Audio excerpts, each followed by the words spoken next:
ವೇದಸೆ ರಘುನಾಥಾಯ ನಾಥಾಯ ಸೀತಾಯ ಪತಯೇ ನಮಃ.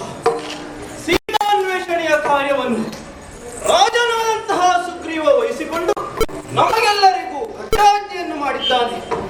ಕಾರ್ಯದಂತೆ ಹಿರಿಯ ಚೇತನಗಳನ್ನು ಮನದಲ್ಲಿ ನೆನೆಸಿಕೊಂಡಿದ್ದೇನೆ. ಸೀತಾ ಮಾತೆಯ ಕುರುಹುಗಳನ್ನು ಉಂಗುರವನ್ನು ಶ್ರೀರಾಮಚಂದ್ರ ನನಗಿತ್ತು ಹರಸಿ ಕಳಿಸಿದ್ದಾನೆ. ತಡ ಮಾಡುವುದಲ್ಲ, ಹಿರಿಯರಾದಂತಹ ಜಾಂಬವರ ಗುಂಪನ್ನು ಸೇರಿಕೊಳ್ಳುತ್ತೇನೆ.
ಹಾಗಾಗಿ ತಡ ಮಾಡುವುದಲ್ಲ, ಆದಷ್ಟು ಬೇಗನೆ ದಕ್ಷಿಣಾಭಿಮುಖವಾಗಿ ಹೊರಡೋಣವೇ? ಆಂಜನೇಯ, ಸ್ವಾಮಿ ಕಾರ್ಯದಲ್ಲಿ ತೊಡಗಿದ್ದೀವಿ ಎಂದ ಮೇಲೆ ನಮಗೆ ಯಾವ ವಿಘ್ನಗಳು ಬರಲಿಕ್ಕಿಲ್ಲ. ತಡ ಮಾಡುವುದಲ್ಲ, ಹೋಗೋಣ.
ಯಾರ ಬಳಿ ವಿಚಾರಿಸಿದರು ಜಾನಕಿ ದೇವಿಯನ್ನು ನೋಡಿದ್ದೇವೆ ಎನ್ನುವ ಜನರು ಇಲ್ಲವಾಯ್ತಲ್ಲ. ಹೌದು, ಮಾಯಾನಗರನ್ನು ಪ್ರವೇಶ ಮಾಡಿದ ನಾವು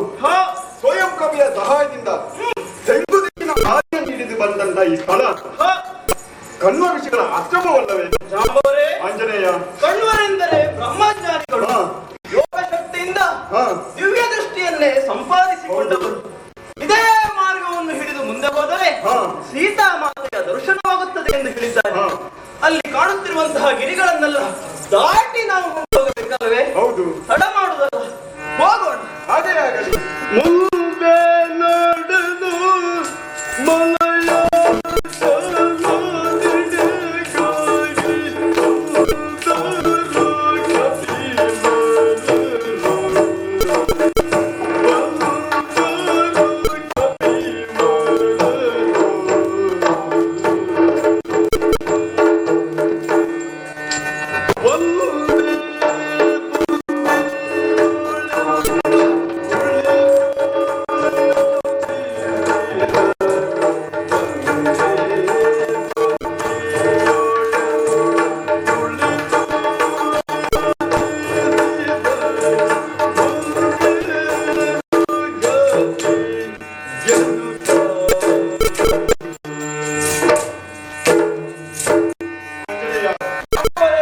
ಕಣ್ವ ಮಹರ್ಷಿಗಳ ಮಾತಿನಂತೆ ಮುಂದೆ ನಡೆದು ಬಂದಿದ್ದೇವೆ. ಇಲ್ಲಿಯವರೆಗೆ ನಮ್ಮ ಕಾರ್ಯ ಜಯವಾಗಲಿಲ್ಲ. ಹೌದು.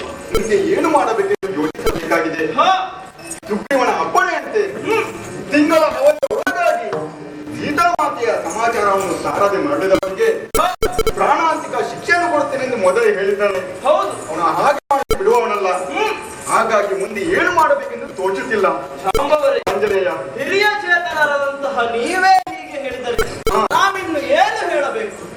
ಶ್ರೀರಾಮಚಂದ್ರನ ಕರುಣೆ ನಮ್ಮ ಮೇಲೆ ಇರುವಾಗ ನಾವು ಯಾವುದಕ್ಕೂ ಭಯಪಡುವುದು ಬೇಡ. ಜಾಂಬವರೇ, ಆಂಜನೇಯ, ನಮ್ಮ ಜೊತೆಯಲ್ಲೇ ಬಂದಂತಹ ಕಪಿವೀರರೆಲ್ಲರೂ ಹಿಂದೆಯೇ ಉಳಿದಿದ್ದಾರೆ. ಹೌದು. ಅವರು ಇಲ್ಲಿಯವರೆಗೆ ಬರುವ ತನಕ ಕಾಣುತ್ತಿರುವಂತಹ ಮರದ ಬುಡದಲ್ಲಿ ಕುಳಿತು ವಿಶ್ರಾಂತಿಯನ್ನು ಪಡೆಯಿರಿ. ಹಾಗೆ ಆಗಲಿ. ಹೋಗೋಣ.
ಈ ರಾಮನಿಂದಾಗಿ ಸುಗ್ರೀವ ಕಸಿದುಕೊಂಡಿದ್ದಾನೆ.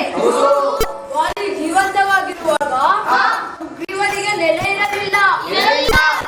ನಮಗೆ ಒಳ್ಳೆಯ ಬೆಲೆ ಇತ್ತು. ಖುಷಿ ಬಂದಲ್ಲಿ ಹೋಗಬಹುದಿತ್ತು, ಏನು ಬೇಕಾದರೂ ಮಾಡಬಹುದಿತ್ತು. ಈಗ ನೋಡಿ ಸುಗ್ರೀವನ ಆಡಳಿತ. ಎಲ್ಲಿ ಹೋಗಬೇಕಿದ್ದರೂ ಅವನ ಅಪ್ಪಣೆ ನಮಗೆ ಬೇಕು. ಇದೆಲ್ಲ ನಮಗೆ ಬೇಕಿದ್ದ ಮಾರಾಯ, ಬೇಕಿದ್ದ. ಎಲ್ಲರೂ ಸುಮ್ಮನಿರಿ. ಆ ಅಯೋಧ್ಯೆಯವರು ನಮ್ಮಲ್ಲಿ ಬಂದದ ತಪ್ಪಾಗಿ ಹೋಯ್ತಲ್ಲವೇ? ಈ ಸುಗ್ರೀವನನ್ನು ಹೇಗೆ ನಂಬುವುದು? ನನ್ನ ತಂದೆಗೂ ಆ ಸುಗ್ರೀವನಿಗೂ ದ್ವೇಷವಿತ್ತು. ಆ ದ್ವೇಷಕ್ಕಾಗಿ ನನ್ನ ತಂದೆಯಾದ ವಾಲಿಯನ್ನು ಈ ರಾಮನಿಂದ ಕೊಲ್ಲಿಸಿದ. ನನ್ನನ್ನು ಏನು ಮಾಡದೆ ಬಿಟ್ಟಿದ್ದಾರೆ ಗೊತ್ತುಂಟಾ? ಏನು? ನೀನು ಹೌದು ಮಾರಾಯ. ಈ ಹಿಂದಿನ ದ್ವೇಷದಿಂದ ಈಗ ಸೀತಾಮಾತೆಯ ವರ್ತಮಾನ ತರಲಿಲ್ಲ ಎಂಬ ನೆಪದಿಂದ ಸುಗ್ರೀವ ನನ್ನನ್ನು ಕೊಂದರೂ ಕೊಲ್ಲಬಹುದು. ಏನೇ ಆಗಲಿ ಈ ವಿಷಯವನ್ನು ಜಾಂಬವಂತ ಕೊಟ್ಟು ಹನುಮಂತನಿಗೆ ತಿಳಿಸೋಣ. ಸೀತಾಮಾತೆ ಸಿಕ್ಕಿಲ್ಲ. ನಿಮಗೆ ಸಿಕ್ಕಿದಳೆ. ಯಾರು ಭಯಪಡಬೇಡಿ, ಎಲ್ಲರೂ ಒಟ್ಟಾಗಿ ಸೇರಿ ಹುಡುಕೋಣ. ಸುಗ್ರೀವ ನಮ್ಮನ್ನು ಕೊಲ್ತಾನೆ. ನಮಗೆ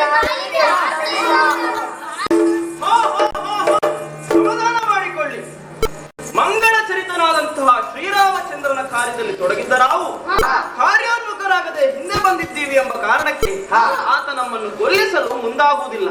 ಯಾರು ಭಯ ಪಡುವುದು ಬೇಡ. ನೀವು ಏನೇ ಹೇಳಿದರು ಆ ಸುಗ್ರೀವನನ್ನು ನಾನು ನಂಬಲ್ಲ. ಯಾಕೆ? ಹೆಂಡತಿಗಾಗಿ ಒಡ ಹುಟ್ಟಿದ ಅಣ್ಣನನ್ನೇ ಕೊಂದ ಆತ ಅವನ ಕೈಯಲ್ಲಿ ಸಾಯುವುದಕ್ಕಿಂತ ಇಲ್ಲೇ ಇದ್ದು ಉಪವಾಸ ಮಾಡಿ ದೇಹವನ್ನು ಕ್ಷೀಣಗೊಳಿಸಿ ಮೆಲ್ಲ ಮೆಲ್ಲನೆ ಪ್ರಾಣ ಬಿಡುವುದೇ ಲೇಸು. ಮಗು ಅಂಗದ, ಜಾಂಬವರೇ, ಕೆಟ್ಟದನ್ನು ಯೋಚಿಸುವುದು ಯುಕ್ತವಲ್ಲ. ಒಂದು ವೇಳೆ ಹಾಗೆ ಕೊಡುವುದಾದರೂ ಕೊಲ್ಲಲಿ. ನಾವೇ ಆತ್ಮಹತ್ಯೆ ಮಾಡಿಕೊಂಡು ಪಾಪ ಸಂಪಾದಿಸಿಕೊಳ್ಳುವುದಕ್ಕಿಂತಲೂ ಈ ಹಿಂದೆ ಜಟಾಯು ರಾಮನ ಪಾದತಳದಲ್ಲಿ ಪ್ರಾಣ ಬಿಟ್ಟು ಅಕ್ಷಯ ಸ್ವರ್ಗವನ್ನು ಪಡೆದನಂತೆ. ನಾವು ಕೂಡ ಅದೇ ರೀತಿ ಪ್ರಾಣ ಬಿಟ್ಟರೆ ಒಳ್ಳೆಯದಲ್ಲವೇ? ಪ್ರಾಣ ಬಿಡುವುದರಲ್ಲಿ ಅರ್ಥವಿಲ್ಲ. ಹಾಗೇ ಮಾಡೋಣ. ಹಾಗಾದ್ರೆ ಎಲ್ಲರೂ ಒಂದಾಗಿ ಶ್ರೀರಾಮಚಂದ್ರನ ಸ್ಮರಣೆಯನ್ನು ಮಾಡೋಣ. ವಿಚಾರವಾದರೂ ಒಡೆದಿತ್ತು. ಜೈ ಶ್ರೀರಾಮ.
ನನ್ನೆರಡು ರೆಕ್ಕೆಗಳನ್ನು ಕಳೆದುಕೊಂಡವ ನಾನು. ಆಕಾಶದಿಂದ ಬಿದ್ದವ. ಮತ್ತೆ ಹೇಳಲು ನನ್ನಿಂದ ಸಾಧ್ಯವಾಗಲಿಲ್ಲ. ನನ್ನ ತಮ್ಮನಾದ ಜಟಾಯುವನ್ನು ಕಾಣದೆ ಅವನ ಹಂಬಲದಲ್ಲಿಯೇ ಇಲ್ಲಿಯವರೆಗೂ ಬದುಕುಳಿದವ ನಾನು. ಆದರೆ ಅವನ ವರ್ತಮಾನವೇ ಇಲ್ಲದಂತಾಗಿರುವಾಗ ಇಲ್ಲಿಯೇ ಕೆಳಗೆ ಕುಳಿತುಕೊಂಡು ಅವನ ಹೆಸರನ್ನು ಉಚ್ಚರಿಸುತ್ತಿರುವವರು ಯಾರಾಗಿರಬಹುದು? ಇವರನ್ನು ವಿಚಾರಿಸಿದರೆ ನನ್ನ ತಮ್ಮನ ಸುದ್ದಿ ತಿಳಿಯಬಹುದು. ಹಾಗಾಗಿ ಇವರನ್ನು ವಿಚಾರಿಸಿ ನೋಡುತ್ತೇನೆ.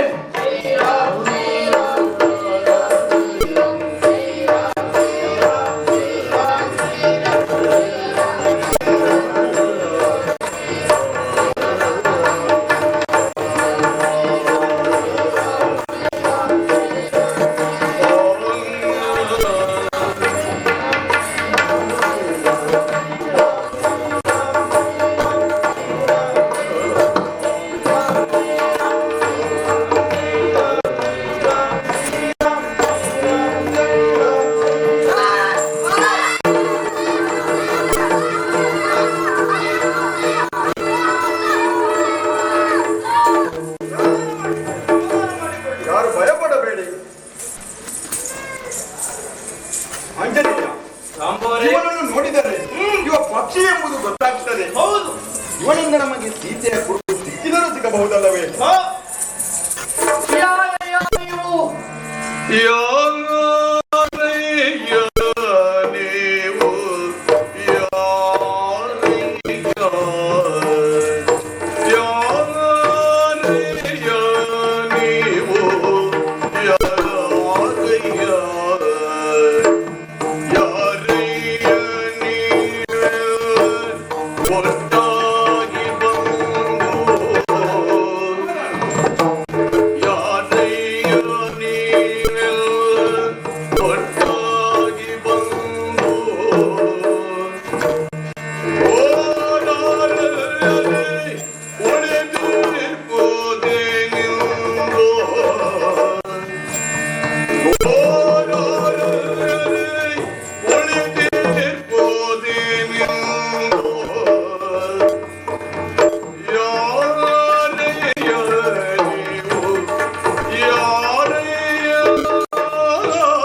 ಮರದಿಂದ ಮರಕ್ಕೆ ಹಾರುವ ಕಪಿಗಳಂತೆ ಕಾಣುತ್ತಿದ್ದೀರಿ.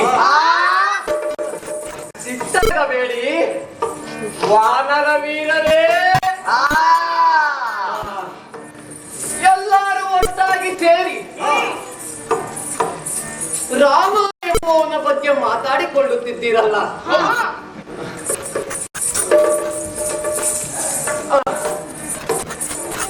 ರಾಮನೆಂದರೆ ಯಾರು? ಅವನ ಊರು ಯಾವುದು? ಅವನ ತಂದೆ ಯಾರು? ಆ ಕಥೆಯ ಬಗ್ಗೆ ನನಗೆ ಸ್ವಲ್ಪ ಹೇಳುತ್ತೀರಾ? ನಮ್ಮ ಕಥೆಯೇ ದೊಡ್ಡ ವ್ಯತ್ಯೆ ಆಗಿರುವಾಗ ನಿನಗೆ ಹೇಳುದು ನಾವು ಕತೆ? ನಾವೆಲ್ಲ ಸಾಯ್ಲಿಕ್ಕೆ ಹೊರಟವರು. ಯಾಕೆ ಎಲ್ಲರೂ ಸುಮ್ಮನೆ ಈಗ ಬನ್ನಿ. ಆಂಜನೇಯ, ಇವನನ್ನು ನೋಡಿದರೆ ಇವ ಇಲ್ಲಿಯೇ ಎಂದು ಬಹುಕಾಲ ಆದಂತೆ ಕಾಣುತ್ತದೆ. ಹೌದು, ಅವನಲ್ಲಿ ನಾವು ಸೀತೆಯ ಸಮಾಚಾರ ವಿಚಾರಿಸಿದರೆ ಹೇಗಿದೆ? ಹೌದು, ಅವನು ಕೇಳುವಂತಹ ಪ್ರಶ್ನೆಗಳಿಗೆ ಉತ್ತರಿಸೋಣ.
ದಶರಥನಿಗೆ 3 ಜನ ಹೆಂಡತಿಯರು.